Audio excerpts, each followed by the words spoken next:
Creating API requests in a no-code platform, it's something I never thought I'd do. And yet, as part of this pricing calculator, we're going to have a look at building out a tiny little backend on NodeJS and hosting that up, and then creating a front end that can interact with that backend, basically implementing code with no code together. Let's get started right now. I'm going to be using VS Code together with GitHub Copilot. If you haven't heard of what that is, it's an AI tool and it helps when you write out the description of what you're doing.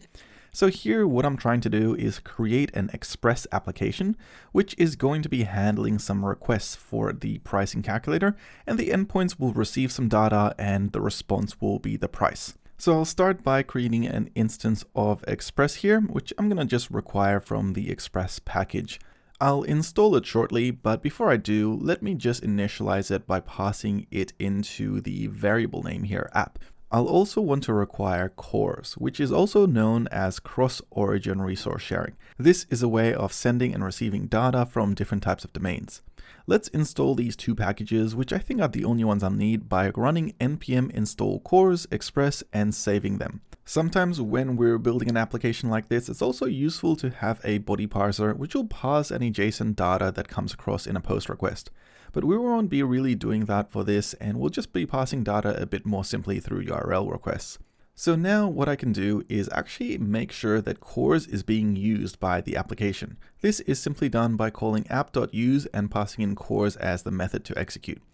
With this done, we can now start to begin to create some endpoints for this API. I'm going to start this off by calling app.get, and I'm going to pass in just a / here as the URL. This is the baseline URL, and this will have a request as well as a response. I'll call a function here that will send a response. Now the default sometimes is just to send a text message of hello world, but I want to send a JSON message. I prefer this because I can put in more attributes. I usually start off with success is equal to true, and the second will be a plain text message, which will essentially say the pricing calculator API is currently running. I'll be able to later use this inside of the application to make sure that it's running properly. I want a second URL where we'll actually do the calculations. However, I'm not yet too sure how that'll look. I think we'll just have the URL here as /calc, and we might do this as a post request or a get request. Either way, it will have a request and a response, and it'll probably be working with a few attributes here. I think what we'll need is to possibly collect the hourly rate, as well as how many hours a certain person has worked. From that, we should be able to do a simple calculation to figure out a price. This is just some basic stuff to get it up and running, but I think once I do this, I can extrapolate and make some more logic behind the scenes happen here. What's left now is to do a response, and the response can be, again, another JSON with a success being true, and here we can pass in a message or even a value or amount. Now, I think maybe it might be simpler just to have a price sent back. Most of the other logic can maybe exist on the front end. So here where we do get a price value from the hours worked and the hourly rate, we just pass that value back in as part of the response. With that done, we can now make sure that this application starts listening to a certain port. So I'm going to call app.listen, pass in the port of 3000, and I'm going to console log out that the application is currently running so that when I run it in my terminal, I know it's live. Now, I think that's pretty much it. Let's actually open up the console now and see if this all works. All I have to do is call node space index.js, and we can see that the console has logged out that it's listening on port 3000. Opening it up on Chrome, we can see that this actually works, and we've got the data that we're looking for. That's great. Now we can move on to the fun part, trying to make sure that it's hosted online.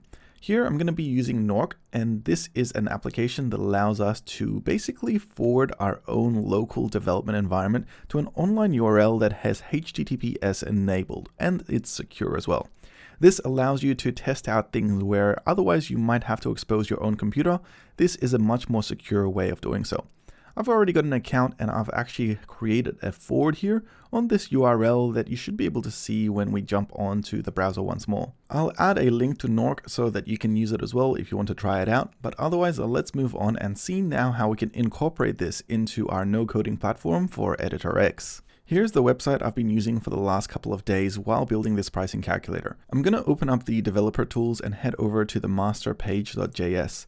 This basically has its own little editor that exists just here below, which we can start using to code out some additional functionality inside of Editor X. This functionality is dependent on how we describe it to work. So in this case, I want to do something simple. I'm going to define this button here, which is currently called fixed pricing, to have an on-click handler. This on-click handler I want to execute to basically call the API as a request.